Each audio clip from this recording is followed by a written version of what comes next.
London, 1888. A city shrouded in fog and fear. A mysterious killer ignites one of the biggest manhunts in history and then vanishes like a puff of smoke.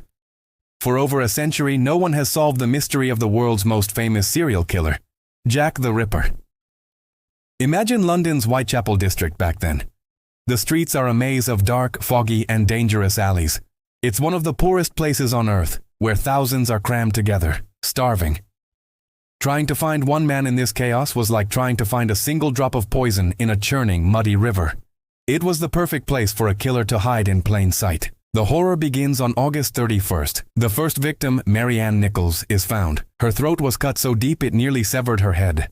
The killer wielded his knife like a twisted surgeon's scalpel. 10 days later, Annie Chapman is found with the same horrific injuries. But this time, her uterus has been completely removed.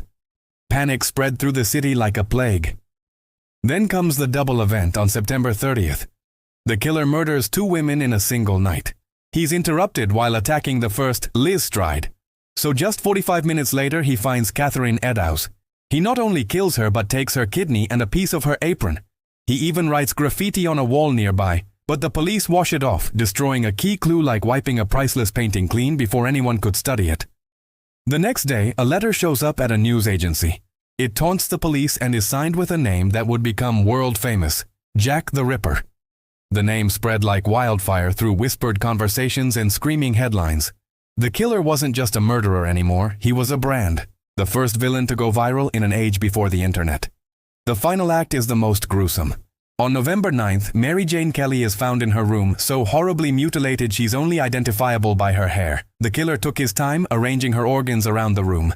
And then, after 5 women in 11 weeks, it was as if a hurricane simply stopped. He was gone. The police were like hunters trying to track a phantom. They had no fingerprints, no DNA, and no cameras. They interviewed over 2,000 people and questioned hundreds of butchers, but found nothing solid.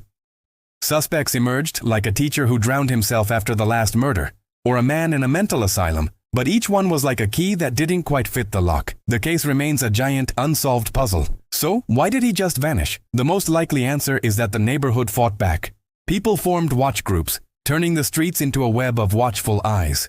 The killer's cloak of invisibility was torn away. So the Ripper just vanished back into the fog he came from. Jack the Ripper terrorized a city, killed 5 people, and got away with it completely. We still have no idea who he was. He is a ghost in a photograph, a question mark written in blood, and a legend that will never die. If you think this mystery is as insane as we do, slam that like button. And you won't want to miss our next video, so hit subscribe and turn on notifications. Thanks for watching.